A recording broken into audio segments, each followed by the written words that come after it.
राष्ट्रिय स्वतन्त्र पार्टीलाई सरकारबाट बाहिर जानबाट रोक्न प्रधानमन्त्रीले नमानेको एमालेको आरोप। सत्ता गठबन्धनभित्र बढ़िरहेको तिक्तताको फाइदा उठाउँदै कंग्रेस। सरकारबाट बाहिरिएसँगै राष्ट्रिय स्वतन्त्र पार्टीको आगामी भूमिकाबारे सर्वत्र चासो। सभापति लामिछानेको सार्वजनिक अभिव्यक्तिका कारण पार्टीलाई धक्का लाग्ने विश्लेषण। संगठन विस्तारमा केन्द्रित हुने नेताहरूको भनाई। कृषिजन्य वस्तुमा सधैँ बिचौलियाको राज। कृषक र उपभोक्ता भने सधैँ मारमा। टर्की र सिरियाको सीमा क्षेत्रमा गएको भूकम्पका कारण मृत्यु भएकाको संख्या 3500 नाग्यो। 14,000 भन्दा बढ़ी घाइते। र नेपाली राष्ट्रिय क्रिकेट टोलीको मुख्य प्रशिक्षकमा मोन्टो देसाई नियुक्त। राष्ट्रिय टोली नामिबिया र स्कटल्याण्ड सम्मिलित सिरिजका लागि बन्द प्रशिक्षणमा। नमस्कार, कान्तिपुर डायरीका साथमा तुलसी र म अनिल। समाचार अब विस्तारमा। राष्ट्रिय स्वतन्त्र पार्टीलाई सरकार बाहिर जानबाट रोक्न प्रधानमन्त्री पुष्पकमल दाहालले नमानेको एमाले आरोप लगाएको छ। प्रधानमन्त्री दाहालले पूर्व सहमति अनुसार रासोपालाई गृह मन्त्रालय नदिएकाले यो अवस्था आएको टिप्पणी पनि एमाले गरेको छ। सत्ताबाट रासोपाको बहिर्गमनपछि गठबन्धन संकटमा पर्ने जोखिम बढ़ेको एमाले नेताहरू बताउँछन्। सत्ता साझेदार दलहरू बीचको अविश्वास बढ़दै जाने र त्यसको असर राष्ट्रपति निर्वाचनमा देखिने उनीहरूको आकलन छ। नेताहरूका अनुसार रासोपाले फागुन 25 मा हुने राष्ट्रपति निर्वाचनसम्म सरकारलाई समर्थन जारी राख्ने अनौपचारिक वचन प्रधानमन्त्री दाहाललाई दिएको छ। कम्तीमा त्यति बेलासम्म गठबन्धन बलियो बनाउने प्रयासमा दलहरू रहेका छन्। तर एमाले पूर्व सहमति अनुसार राष्ट्रपति पद आफूले पाउनुपर्ने अडानमै रहेका बेला दाहालले राष्ट्रिय सहमतिको कुरा उठाइरहेकाले गठबन्धनमा निर्वाचन अघि नै संकट आउने जोखिम रहेको पनि नेताहरू बताउँछन्। गृह मन्त्रालय नपाएपछि रासोपाले आइतबार सरकार छाडेको छ। सत्ता साझेदार दलहरूको उच्च स्तरीय राजनीतिक संयन्त्रका संयोजक समेत रहेका एमाले अध्यक्ष केपी शर्मा ओलीले प्रधानमन्त्री दाहाललाई लगातार दबाव दिए पनि लामिछानेले पुरानै जिम्मेवारी पाउनु भएन। स्वार्थको द्वन्द्व हुने भन्दै दाहालले रासोपालाई गृह मन्त्रालय समेत दिन नसकिने अडान लिनु भएको थियो। एमाले उपमहासचिव प्रदीप गेवालीले सत्ता साझेदारी गर्ने बेला दलहरूबीच भएको समझदारीलाई लिएर प्रधानमन्त्रीको ध्यानाकर्षण गराइएको, तर कार्यान्वयन नहुँदा रासोपा सत्ताबाट बाहिरिएको प्रतिक्रिया दिनुभयो। उहाँले भन्नुभयो, रविजीले कतिपय कानूनी प्रक्रिया पूरा नगरेर यो स्थिति आयो। त्यसबारे अदालतले बोलिसकेको छ। यो सरकार बनाउँदा राज्यका मुख्य अंग र मन्त्रालयमा राजनीतिक दलहरूबीच समझदारी भएको थियो। त्यसैमा सबै अडिनुपर्छ। गृह मन्त्रालयमा केस नटुङ्गिदासम्म रविजीलाई फर्काउने भन्ने हो भने पनि रासोपालाई दिइनु पर्थ्यो। त्यो नदिँदा उसले प्रतिष्ठाको विषय बनायो होला। उहाँले गठबन्धन भत्काउन विभिन्न ठाउँबाट प्रयास भएको उल्लेख गर्दै गेवालीले सत्ता साझेदार दल बहकिन नहुने बताउनु भएको छ। कंग्रेसले सत्ता गठबन्धनभित्र बढ़िरहेको कचपचको फाइदा उठाउँदै पुरानो गठबन्धन बिउत्याउने कसरतलाई तीव्र पारेको छ। प्रधानमन्त्रीमा पुष्पकमल दाहाललाई निरन्तरता दिने गरी कंग्रेसले 5 दलीय गठबन्धन बिउत्याउन खोजिरहेको छ। माओवादी नेताहरू भने अब फेरि कंग्रेस नेतृत्वको गठबन्धनमा जाने नजाने भन्ने तय राष्ट्रपति निर्वाचनसम्ममा एमालेको भूमिकाले निर्धारण गर्ने बताउँछन्। कंग्रेससँगको 5 दलीय गठबन्धन अचानक भत्काएर प्रधानमन्त्री बनेका माओवादी अध्यक्ष दाहालले नयाँ सत्ता समीकरणमा सहज महसुस नगरेको नेताहरूको भनाइ छ। एमाले अध्यक्ष केपी शर्मा ओलीको प्रस्तुति र सत्ता गठबन्धनको तेस्रो घटक राष्ट्रिय स्वतन्त्र पार्टीको सरकारबाट बहिर्गमनका कारण उहाँलाई थप अप्ठ्यारो परेको छ। राष्ट्रिय स्वतन्त्र पार्टीले समर्थन फिर्ता नगरेकाले सरकारलाई तत्काल समस्या छैन। कंग्रेस नेताहरू गठबन्धनको विषयमा आसन्न राष्ट्रपति निर्वाचन टर्निङ पोइन्ट हुने बताउँछन्। राष्ट्रपति निर्वाचन आगामी फागुन 25 मा हुँदैछ। कंग्रेसका एक शीर्ष नेताले दाहाललाई प्रधानमन्त्री स्वीकार नगर्ने गत पुस 10 को कमजोरी सच्याएर अघि बढ़न पार्टी सभापति शेरबहादुर देउवा तयार रहेको र त्यही कारण माओवादीप्रति नरम नीति लिँदै आएको बताए। उनका अनुसार दाहाल नेतृत्वको सरकार कुनै पनि बेला संकटमा परे बिना शर्त काँध थामिदिने सन्देश कंग्रेसले दिइसकेको छ। उनले भने हिजो जुन कारणले वाम लोकतान्त्रिक गठबन्धन निर्माण भएको थियो त्यसको औचित्य अझै समाप्त भएको छैन। त्यसैले यो गठबन्धन प्राकृतिक छैन भनेर हामीले सरकारलाई विश्वासको मत दिएका हौं। यस्तै घटनाक्रमले कुनै पनि बेला गठबन्धन बदलिन सक्छ। प्रधानमन्त्रीका राजनीतिक सल्लाहकार हरिबोर गजरेलले भने कंग्रेसले चाहे जस्तो गठबन्धन बदल्न तत्काल सम्भव नहुने बताउनु भएको छ। उहाँले भन्नुभयो, अहिले गठबन्धन बदल्ने कुरा हुन्न। आज एउटा भोलि अर्को गठबन्धन गर्दा राम्रो सन्देश समेत जाँदैन। राजनीतिक रूपमा पनि उचित देखिँदैन। भोलि कंग्रेससँग सहकार्य कस्तो हुने भन्नेमा एमालेको व्यवहारले निर्धारण गर्छ। अहिले गठबन्धनमा देखिएका समस्यालाई हल गरेर अघि बढ़नुपर्नेमा आफूहरू अडिग रहेको गुजरेलको भनाइ छ। कंग्रेस महामन्त्री विश्वप्रकाश शर्मा सत्ता गठबन्धनको आन्तरिक मामिलामा कंग्रेसले पर्ख र हेरको अवस्थामा रहेको उल्लेख गर्नुभयो।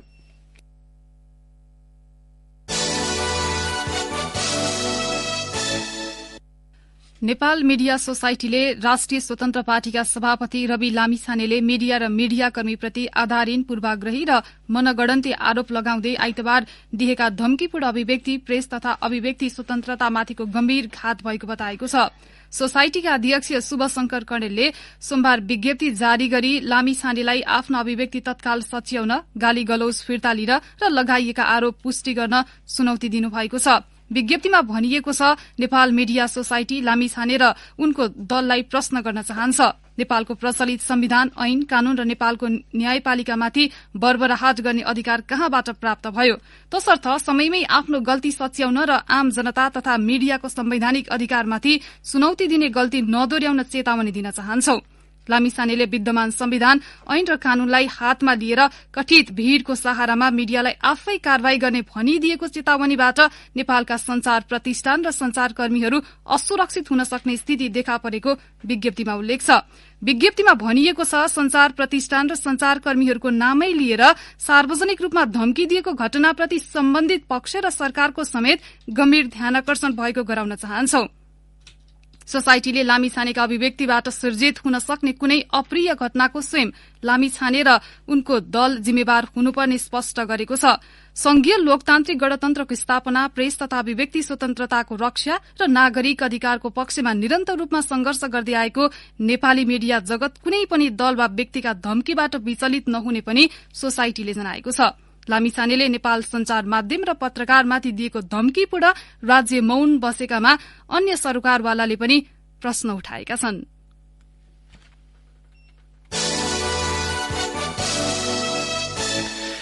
काठमाडौँदेखि चितवनसम्मको दूरी करिब 150 किलोमिटर छ। करिब 5 घण्टाभित्र ढुवानी हुने तरकारीको उपभोक्ता मूल्य भने 10 गुणासम्म बढ़ी पर्ने गरेको छ। तरकारी बारीदेखि नै बिचौलियाको रजगज हुँदा किसानले मूल्य पाएका छैनन्। अर्कोतर्फ उपभोक्ता भने चरको मूल्य तिर्न बाध्य छन्। चितवनको ढुंगाना एग्रिकल्चर प्रोडक्ट प्रणालीका संचालक समर्थन ढुंगानाका अनुसार बन्दा प्रति किलो 5 रुपियाँमा बिक्री भइरहेको छ, तर काठमाडौँ उपत्यकामा उपभोक्ता मूल्य प्रति किलो 50 रुपियाँसम्म परेको छ। किसानको बारेमा गोलभेडा प्रति किलो 13 देखि 15 रुपियाँमा बिक्री भइरहेको छ। त्यही गोलभेडा काठमाडौँमा आइपुग्दा प्रति किलो 60 रुपियाँसम्म पुगेको छ। किसानले प्रति किलो 10 देखि 15 रुपियाँसम्म बेच्ने काउलीको उपभोक्ता मूल्य भने 60 रुपियाँसम्म छ। किसानले सस्तोमा बिक्री गरेका तरकारी सर्वसाधारणले भने चरको मूल्यमा किन्नु परेको 5 खालका किसान कुमार घोरासिनीले बताउनुभयो। चितवनको आरम्भ एग्रो प्रणालीका संचालक अरविन्द सुवेदी उत्पादन बिक्री नभएपछि सड़कमा फाल्न बाध्य भएको बताउनुहुन्छ। भारतीय तरकारी नेपाल भित्रदा किसान थप पीड़ामा पर्ने गरेको उहाँको बुझाइ छ। लागत नपाएको भन्दै चितवनको तरकारी उत्पादक किसानले शुक्रबार नारायणगढ़को पुलचुकमा तरकारी फालेर विरोध गरेका थिए। भारतीय तरकारीको जथाभावी आयातले स्वदेशी तरकारी उत्पादक किसान मारमा परेको भन्दै गुलबेडा, काउली, बन्दा, परवल लगायतका तरकारी फालेर उनीहरू आन्दोलनमा उत्रिएका थिए। मूल्यको सन्दर्भमा बजार अनुगमन तथा नियमन गर्ने दायित्व स्थानीय निकाय नगरपालिकाको हो। प्रमुख दायित्व वाणिज्य आपूर्ति तथा उपभोक्ता संरक्षण विभागको पनि हो। बिचौलियाकै तह निर्धारण गर्ने र समस्या समाधान गर्न अध्ययन नभएका होइनन्। सरकारी अधिकारीले आधा दर्जन भन्दा बढ़ी प्रतिवेदन नै बनाएका छन्, तर दराजमा सीमित भएको छ।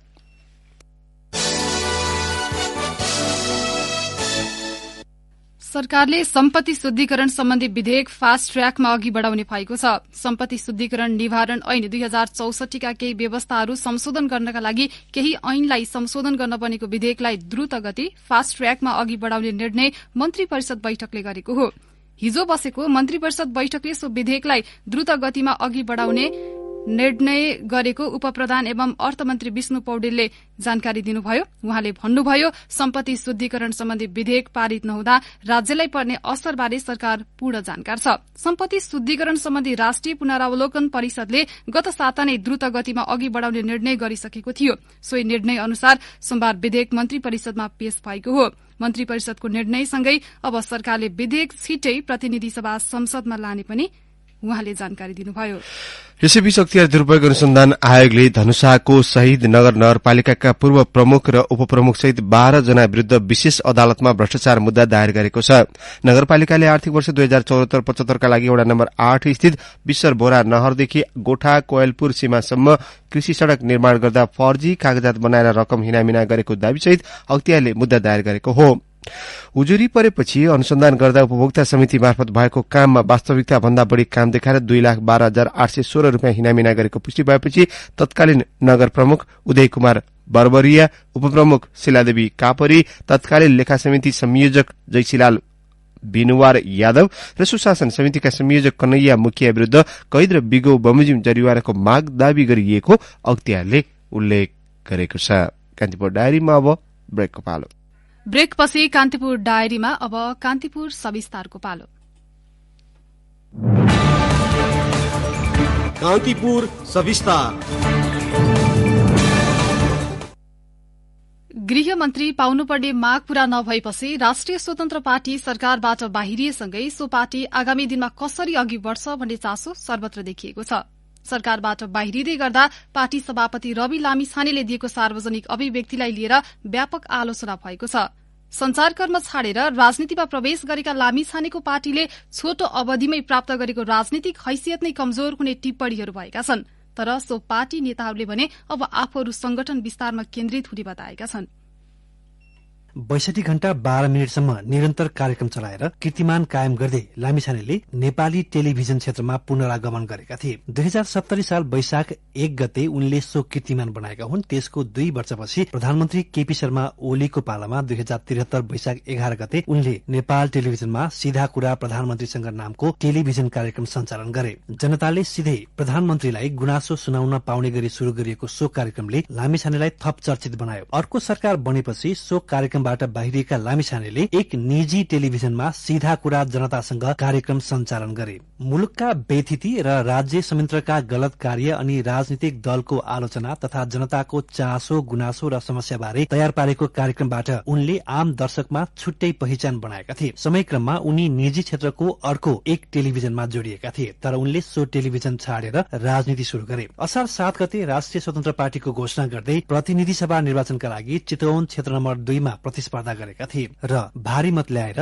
उनी मात्र निर्वाचित भएनन्, उनको पार्टी संसदको चौथो ठूलो शक्ति बन्यो। गत पुस 4 मा राष्ट्रिय स्वतन्त्र पार्टीको संसदीय दलको नेता भए। पुस 19 गते उपप्रधान तथा गृहमन्त्री भएपछि उनले आफ्नो राजनीतिलाई उचाइमा पुर्याउन सफल भए। तर नागरिकता सम्बन्धी अदालती फैसलापछि माघ 13 गते सबै पद गुमाए। फेरि नागरिकता लिएपछि उनी पार्टीको बागडोर सम्हाल्न पुगेका छन्। आफ्नो सांसद पद गुमेपछि गृहमन्त्रीमा फर्कने उनको चाहनामा ठेस लागेपछि लामिछानेको पार्टी अन्ततः सरकारलाई दिएको समर्थन कायम राख्दै बाहिरिएको छ। नयाँ अनुहार सहित वैकल्पिक शक्ति बन्ने आकांक्षा सहित व्यापक जनसमर्थन पाएको उनी लामिछानेको पार्टी यतिखेर चुनौतीपूर्ण अवस्थामा खड़ा भएको छ। सरकारबाट बाहिरिने निर्णय सार्वजनिक गर्ने क्रममा उनले मिडियामाथि गरेको टिप्पणीलाई लिएर सामाजिक वृत्त तरंगित छ। लामिछानेको अभिव्यक्ति आफ्नो कमी कमजोरी ढाक्ने प्रयत्नको रूपमा बुझिएको छ। राजनीतिक विश्लेषक हरि रोका भन्छन्, कुनै पनि राजनीतिक पार्टीले अर्को राजनीतिक पार्टीसँग कुराकानीहरू गर्नलाई उसको बीचमा तपाईँको डिफरेन्सेसहरूको कुराहरू गर्नु जान्नु पर्ने। राजनीतिक रूपबाट यो फरक छ,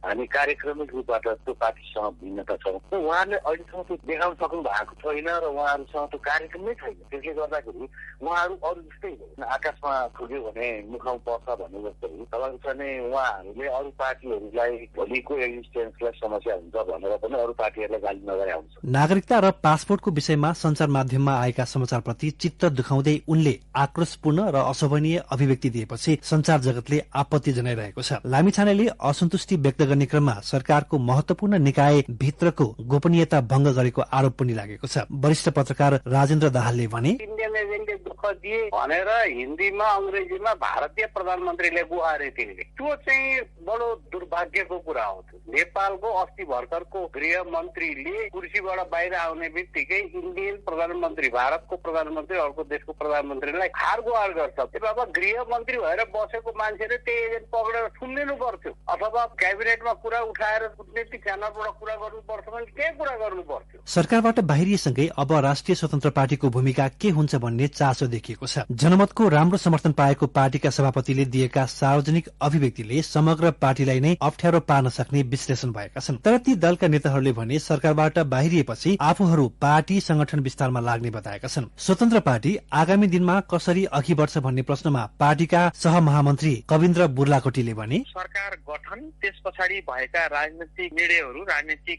छलफलहरू र त्यसको उपजको रूपमा लिन्छु मैले। त्यो कारणले गर्दाखेरि उहाँले सभापतिज्यूले बोल्दाखेरि त्यो विषयमा अलिक बढी केन्द्रित भयो जस्तो लाग्छ मलाई। त्यसरी लिन्छु र मैले यसको खण्डन गर्ने भन्दा पनि मैले यसको व्याख्या चाहिँ पछिल्लो राजनीतिक जति पनि घटनाक्रमहरू भए त्यसको प्रतिक्रियाको रूपमा उहाँले बोल्नुभएको हो र त्यो एक हदमा त्यसले चाहिँ राजनीतिक कोर्स करेक्सनमा मद्दत पनि पुग्छ भन्ने लाग्छ मलाई। प्रत्यक्षतर्फ 7 सीट र समानुपातिकमा 11,30,000 मत पाएको राष्ट्रिय स्वतन्त्र पार्टीले निर्वाचन भएको केही दिनभित्रै बेहोरेको उतार चढापछि वैकल्पिक शक्तिको भूमिकामाथि प्रश्न उठाएको छ। कतिपयले संस्थाभन्दा व्यक्तिवादी सोच र शैली हावी हुँदा पार्टी कमजोर हुने विगतकै उदाहरण लामिछानेको पार्टीको हकमा समेत लागू हुने टिप्पणी गरेका छन्। रेडियो कान्तिपुरका लागि रमेश दुलाल। कान्तिपुर सविस्तार। यसैबीच राष्ट्रिय स्वतन्त्र पार्टीका मन्त्रीले राजीनामा दिएपछि रिक्त रहेका दुवै मन्त्रालय प्रधानमन्त्री पुष्पकमल दाहालले नै सम्हाल्ने हुनुभएको छ।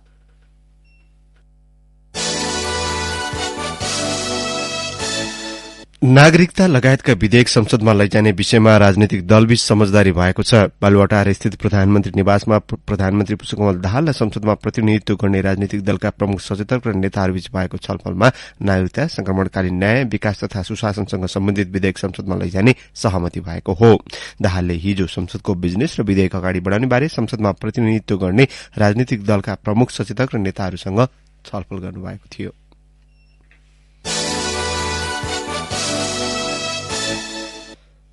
खेती बालीको मुख्य समयमा सधैँजसो रासायनिक मलको अभाव हुने गरेको छ। सरकारले मलको आश्वासन दिए पनि किसानले भने सधैँजसो मलको अभाव झेल्ने गरेका छन्। खेतीयोग्य 30,91,000 हेक्टर क्षेत्रफलमा वार्षिक 12 लाख मेट्रिक टन रासायनिक मलको आवश्यकता पर्दछ, तर आपूर्ति भने अधिकतम 4 लाख मेट्रिक टन मात्रै हुने गरेको छ। एकातर्फ रासायनिक मलको बढ्दो माग धान्न स्वदेशमै रासायनिक मल उत्पादन कम्पनीले खोल्ने भनिए पनि कागजमै सीमित छ। एक रिपोर्ट।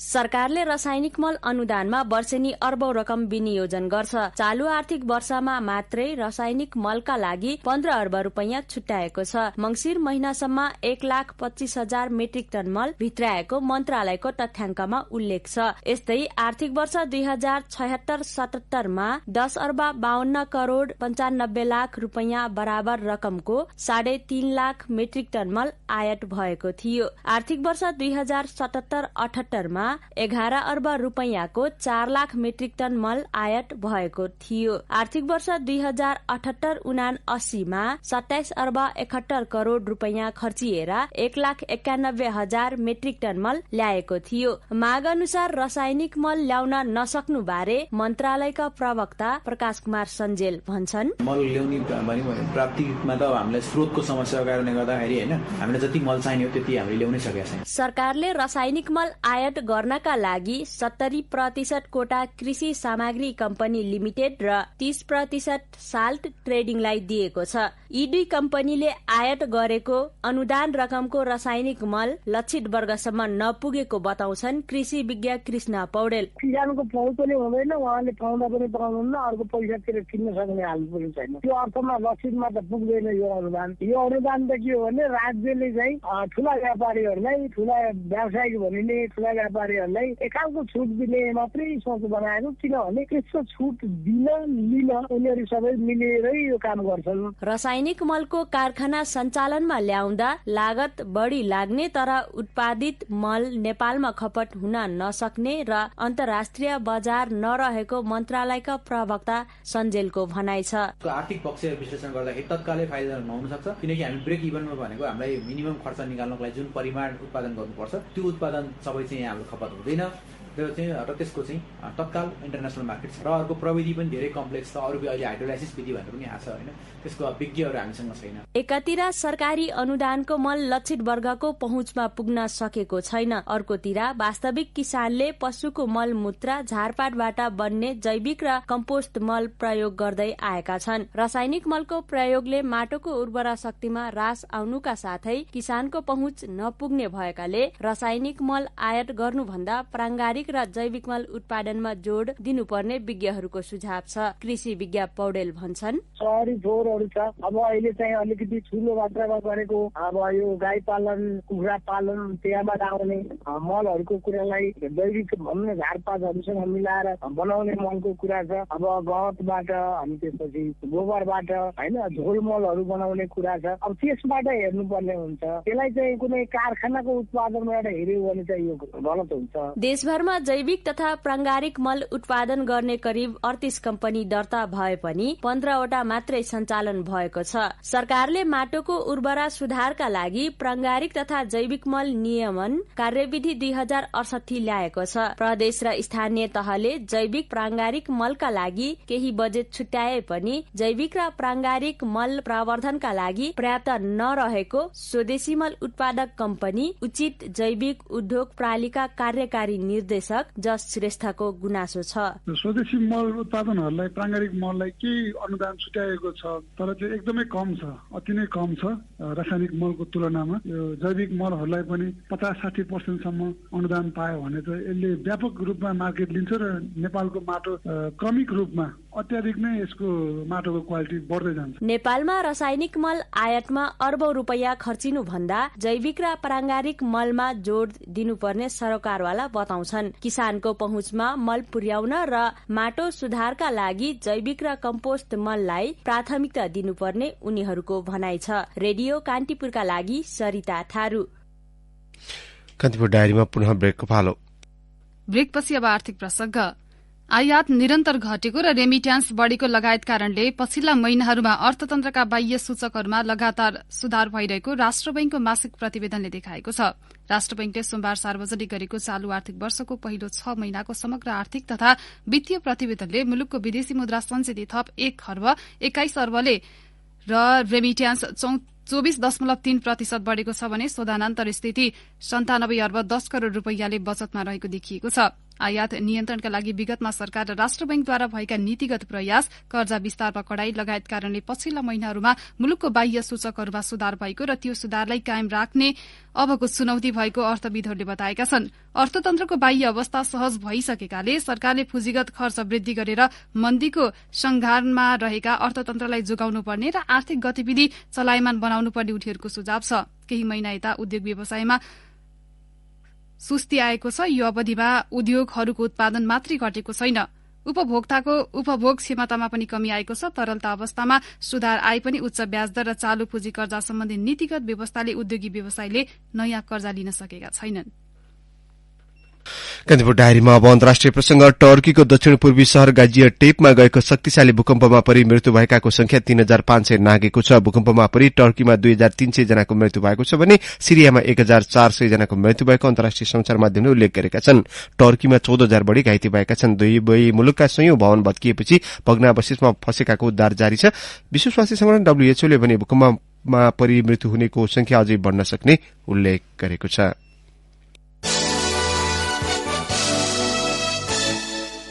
अब खेल प्रसंग।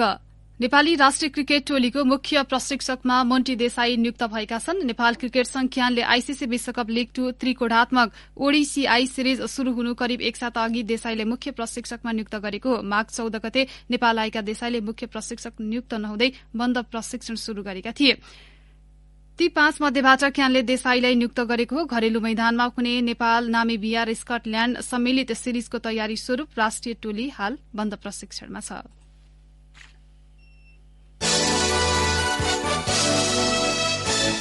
अब मौसम सम्बन्धी जानकारी। मुलुकभर हाल पश्चिमी वायुको सामान्य प्रभाव रहेको जल तथा मौसम विज्ञान विभागले जनाएको छ। देशको पहाड़ी भूभागमा आंशिक बदली रही बाँकी भूभागमा मौसम सामान्यतया सफा रहनेछ।